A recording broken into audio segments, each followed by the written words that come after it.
السلام علیکم ورحمۃ اللہ وبرکاتہ۔ بسم اللہ الرحمن الرحیم، الحمد للہ رب العالمین والصلاة والسلام علی رسولہ الامین وعلی آلہ وصحبہ اجمعین۔ دوستی کے آداب کے حوالے سے ہم نے پچھلے درس کے اندر 8 باتیں بیان کی۔ آج کے درس کے اندر بھی انشاءاللہ دوستی کے حوالے ہی سے گفتگو کی جائیں گی۔ تو ہم نے 8 باتیں گفتگو کی، اور 9ویں بات، جب بھی آپ کسی آدمی سے دوستی کریں تو آپ ان سے محبت کا ضرور اظہار کر دیں۔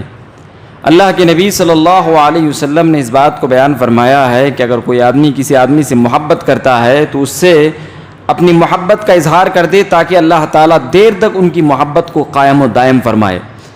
اللہ کے نبی صلی اللہ علیہ وسلم اپنے چند صحابہ کرام ساتھیوں کے ساتھ بیٹھے ہوئے تھے۔ ایک صحابی رسول کا سامنے سے گزر ہوا تو ایک صحابی رسول بیٹھے ہوئے ان میں سے انہوں نے کہا، اے اللہ کے نبی صلی اللہ علیہ وسلم، فلاں آدمی سے میں محبت کرتا ہوں محض اللہ کی رضا کے لیے۔ اللہ کے نبی صلی اللہ علیہ وسلم نے فرمایا، کیا تم نے اپنے اس ساتھی کو بتلایا؟ کہا کہ نہیں۔ اللہ کے نبی نے فرمایا کہ جاؤ اس شخص کو تم بتلا دو، اللہ رب العالمین اس کی وجہ سے تمہارے درمیان دیر تک محبت کو قائم فرمائے گا۔ وہ صحابی رسول اٹھے اور اس صحابی رسول کے پاس گئے اور کہا کہ میں محض اللہ کی رضا کے لیے آپ سے محبت کرتا ہوں۔ اس صحابی رسول نے کہا کہ اے اللہ کے خوش نصیب بندے، جس رب کی رضا کے لیے تو مجھ سے محبت کرتا ہے، اسی رب کی محبت تجھے حاصل ہو جائے۔ یہ ابو داؤد کی روایت کے اندر موجود ہے۔ تو لہذا اللہ کے نبی صلی اللہ علیہ وسلم نے محبت کے اظہار کرنے کا حکم دیا ہے۔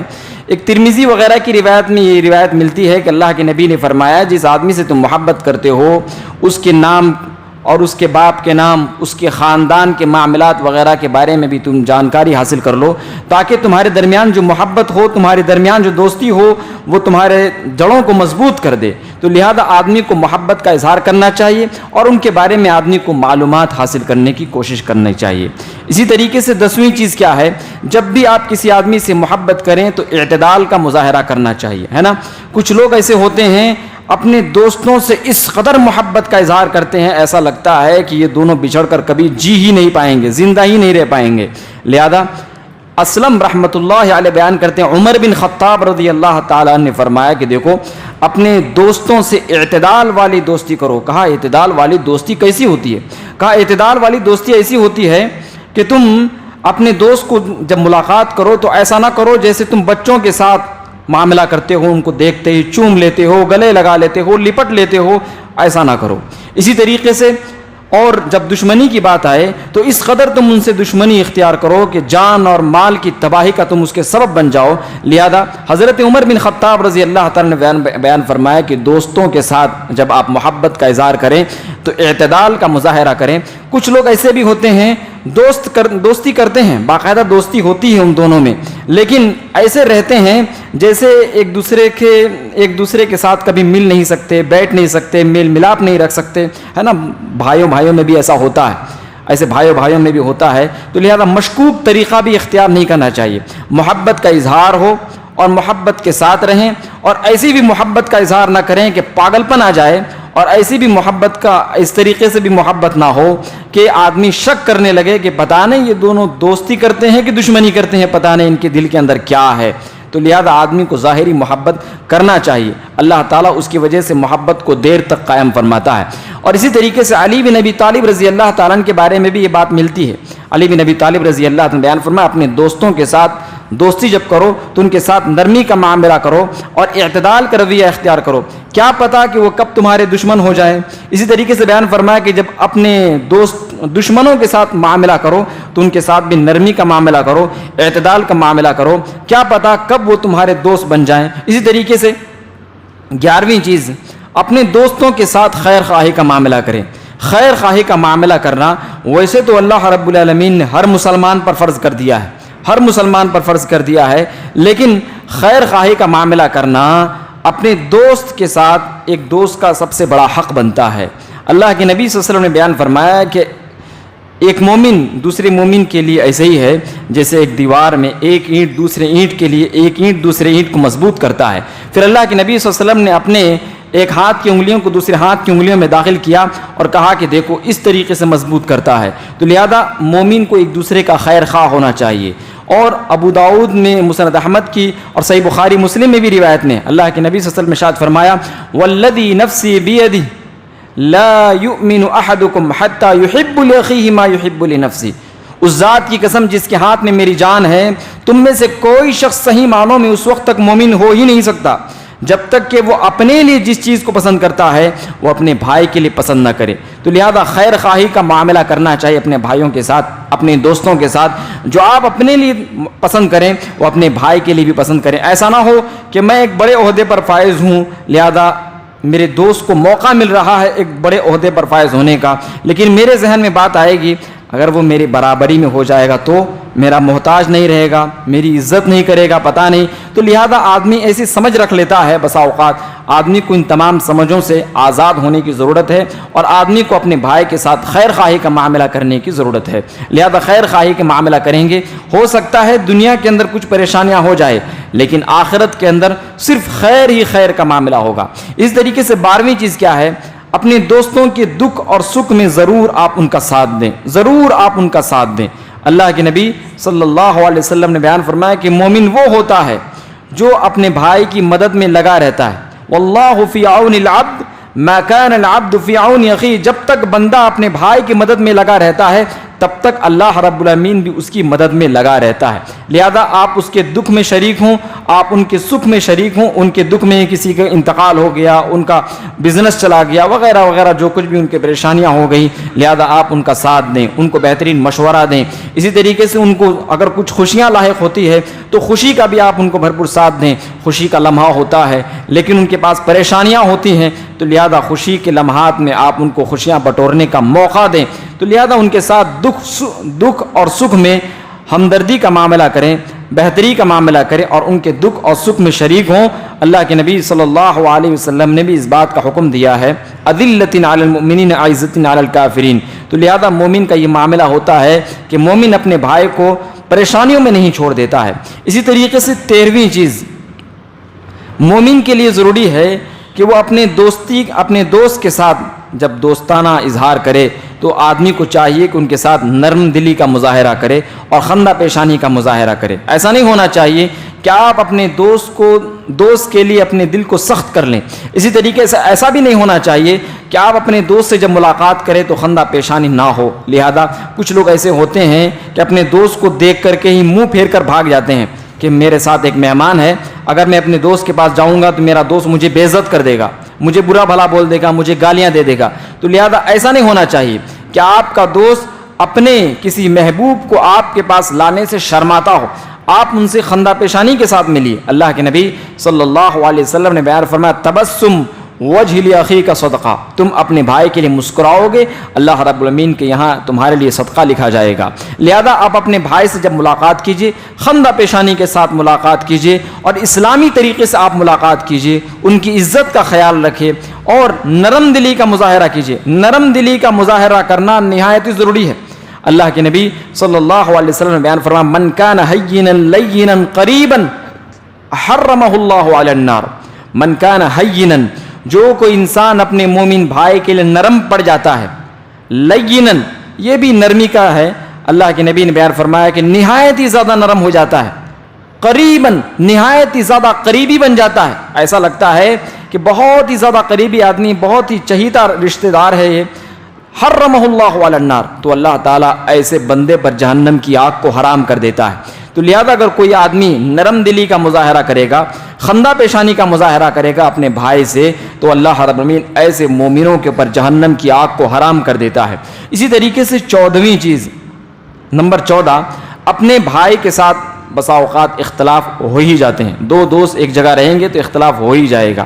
حضرت ابو بکر اور حضرت عمر بن خطاب رضی اللہ عنہ کے اختلاف کے بارے میں بہت ہی مشہور واقعہ ہے کہ جب ان دونوں کے درمیان اختلاف ہو گیا، حضرت عمر رضی اللہ تعالیٰ نے معاف کرنے سے انکار کر دیا۔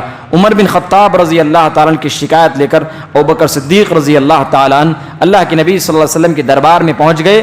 آپ صلی اللہ علیہ وسلم نے فرمایا کہ اے ابو بکر، اللہ تجھے معاف کرے، اللہ تجھے معاف کرے، اللہ تجھے معاف کرے۔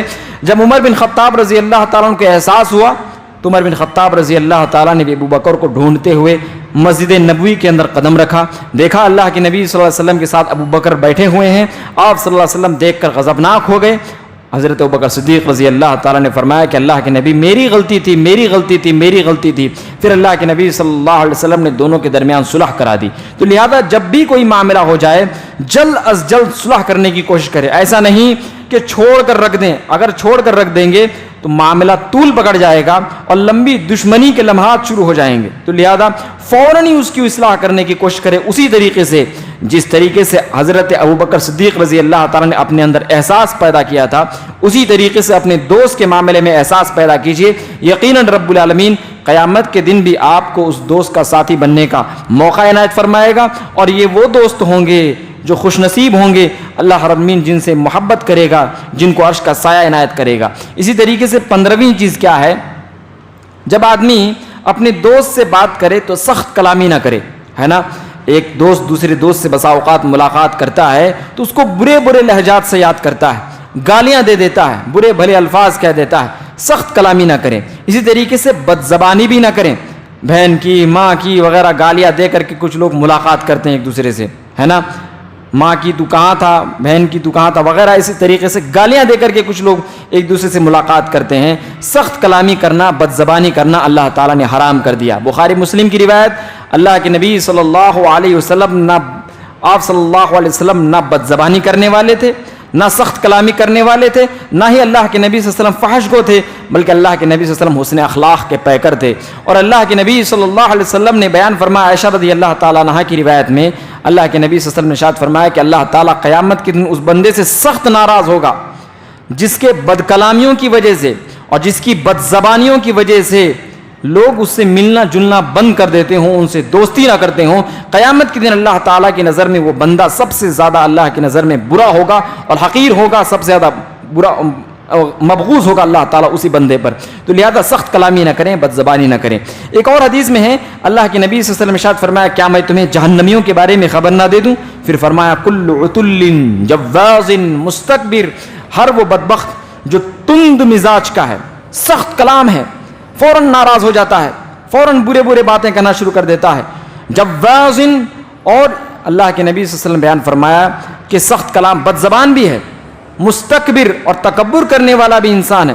تو جو انسان سخت کلامی کرتا ہے, تند مزاج کا ہوتا ہے اور بد زبانی کرنا شروع کر دیتا ہے, تو اللہ رب العالمین ایسے انسان کو جہنم کا نوالا بنانے والا ہے. اس لیے آدمی کو چاہیے کہ اپنے دوستوں کے ساتھ سخت کلامی کبھی نہ کریں, بد زبانی کبھی نہ کریں. اسی طریقے سے آپ جب اپنے دوست کو دیکھیں کہ وہ برائی کر رہا ہے, غلط کام کر رہا ہے, تو ان کی تربیت اور اصلاح کریں, ان کی تربیت اور اصلاح کریں. اللہ کے نبی صلی اللہ علیہ وسلم نے اس بات کو بیان کیا ہے کہ جو اپنے بھائی کے لیے اپنے لیے جو پسند کرتے ہو وہ اپنے بھائی کے لیے پسند کرو. اگر آپ اپنے لیے جنت پسند کرتے ہیں تو اپنے بھائی کے لیے بھی آپ جنت پسند کیجئے. تو لہذا اس کے لیے کیا کرنا پڑے گا, ان کی اصلاح کرنا پڑے گا. اور اللہ کے نبی صلی اللہ علیہ وسلم نے ارشاد فرمایا کہ ایک مومن دوسرے مومن کا آئینہ ہوتا ہے, ایک مومن دوسرے مومن کا آئینہ ہوتا ہے. علماء بیان کرتے ہیں کہ آئینہ کے 5 فائدے ہیں. اللہ کے نبی صلی اللہ علیہ وسلم نے جو بیان کیے, آئینہ کے 5 فائدے ہیں. ان میں سے پہلا فائدہ یہ ہوتا ہے کہ جب آئینہ میں آپ اپنا داغ دھبا وغیرہ دیکھنا چاہتے ہیں تبھی وہ دکھاتا ہے نا. آپ کی اصلی شکل کو تب اس وقت آپ دکھاتا ہے جب آپ اس میں دیکھنے کا ارادہ کرتے ہیں. اس کے سامنے سے اگر گزر جائیں گے تو آپ کو آئینہ اصلی جھلک تو دکھا دے گا لیکن آپ اس میں اپنی جھلک دیکھ نہیں پائیں گے. تو اسی وقت دکھاتا ہے جب آپ دیکھنے کا ارادہ کریں گے. اس کا مطلب یہ ہوا کہ جب آپ کا بھائی اپنی اصلاح کرنے کا ارادہ کرتا ہے تو آپ ان کی بھرپور طریقے سے اصلاح کرنے کی کوشش کیجیے. اسی طریقے سے آئینہ کا دوسرا فائدہ یہ ہوتا ہے کہ آئینہ بے لاگ ہوتا ہے, بے جھجک ہوتا ہے. ایسا نہیں کہ یہاں داغ ہے, یہاں دھبا ہے تو ایک داغ کو چھپا لے گا, دوسرے داغ کو بیان کرے گا, ایسا نہیں. آئینہ کیا ہے, بے جھجک, چھوٹا ہو یا بڑا ہو, ہر چیز کو بے لاگ ظاہر کر دیتا ہے نا. تو ایک مسلمان کا دوسرے مسلمان کا یہ فریضہ بنتا ہے کہ جب اس کا بھائی غلطی کر رہا ہے تو اس کے تمام برائیوں کو اس کے سامنے بیان کر دیں جو بھی نظروں کے سامنے موجود ہے. لہذا جو نظروں کے سامنے موجود نہیں ہے اس کی زبردستی کھرچ کر کے اصلاح مت کیجیے ورنہ دشمنی ہو جائے گی. تو لہذا اللہ کے نبی صلی اللہ علیہ وسلم نے ایک مرتبہ خطبہ دیتے ہوئے زوردار آواز میں اللہ کے نبی صلی اللہ علیہ وسلم نے ارشاد فرمایا کہ تم اپنے بھائیوں کے عیوب کو مت تلاش کرو ورنہ اللہ تمہارے عیوب کو تلاش کرے گا اور تمہارے گھر کے اندر ہی ذلیل کر دے گا. تو اللہ کے نبی صلی اللہ علیہ وسلم نے بیان فرمایا ہے. اسی طریقے سے تیسری چیز وفاداری کا معاملہ کرتا ہے.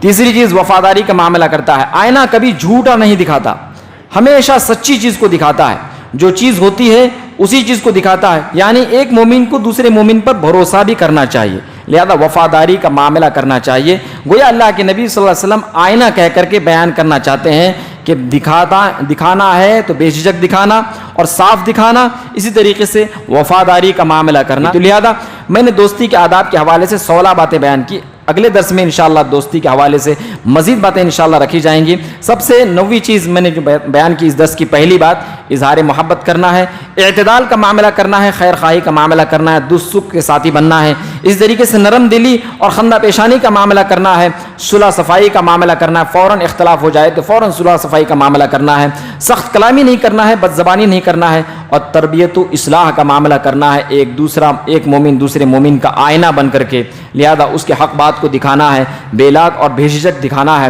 اور وفاداری کا معاملہ کرنا ہے. یہ تمام چیزیں ایک آئینے کی خوبی ہوتی ہے, اور وہی خوبی ایک مومن کی بھی ہونی چاہیے. اللہ تعالیٰ سے ہم دعا کرتے ہیں کہ رب العالمین دوستی کے تمام آداب کا ہم سب کو لحاظ رکھنے اور ان کے تمام حقوق کو ادا کرنے کے ہم سب کو توفیق عنایت فرما.